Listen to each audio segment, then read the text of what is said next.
嗨，大家好，欢迎您来到上市厨房。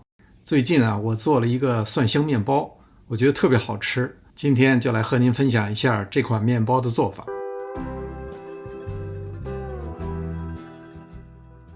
高筋面粉300克，酵母粉5克，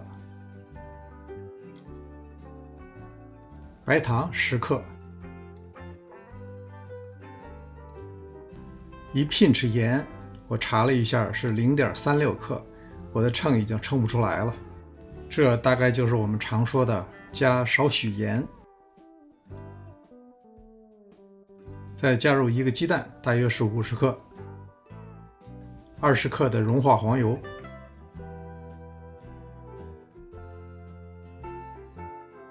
温牛奶160克也加到一起。接下来就是很多人做面包最发怵的一件事，就是揉面，总觉着太费劲。其实做这种普通的蒜香面包，和面并不用下太大的功夫，最开始只需要简单的把面和成一团，只要把这些面絮紧实的粘合在一起，甚至都不需要表面光滑。揉好以后，把表面封好，醒面20分钟，面团自然就柔软滋润了。20分钟以后再拿出来揉，这时候把面团表面揉光滑就非常容易。很多人强调要揉出手套膜，能出膜，面包的效果自然是好，但是我根本就不费那个劲，只要表面光滑就开始第2次醒发。接下来开始做蒜蓉，我用了5瓣蒜，蒜蓉一定是越细越好。过去都是用蒜臼捣蒜，效果非常好，就是太费事儿了。把30克接近室温的黄油放在蒜末里，加半茶匙盐，再加1茶匙欧芹碎，拌匀以后备用。可能有人会问，我没有欧芹碎，加葱花可以不可以？当然可以，只是味道就不一样了。第2次醒发我用了1个小时，醒发的足有3杯大，表面可以看到明显的气泡。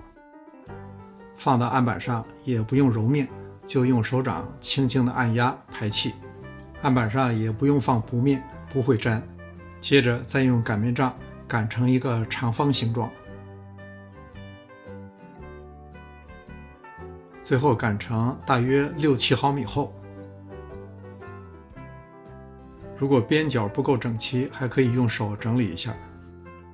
面片擀好以后，把我们刚才调好的蒜蓉铺在表面，注意我们只铺一半。铺好以后两端对折，这时候就体现出用硅胶垫的优点了。如果你是用比较硬的案板，恐怕案板上要抹一些油，或者是铺一点薄面。上下对齐整形以后，把面片分成8等份。在硅胶垫上不好用刀，用这种 pizza cutter 最合适。我们平常看的蒜蓉面包，多数都是一个整面包，然后上面划开口，味道主要都停留在表面。我是希望蒜蓉的味道充斥面包的里里外外。切好以后拿出一条，两端反拧，最后再形成一个结。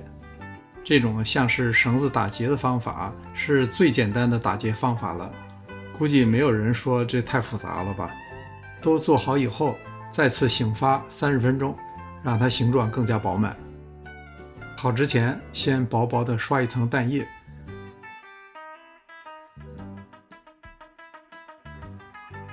烤箱预热350度，烤20分钟。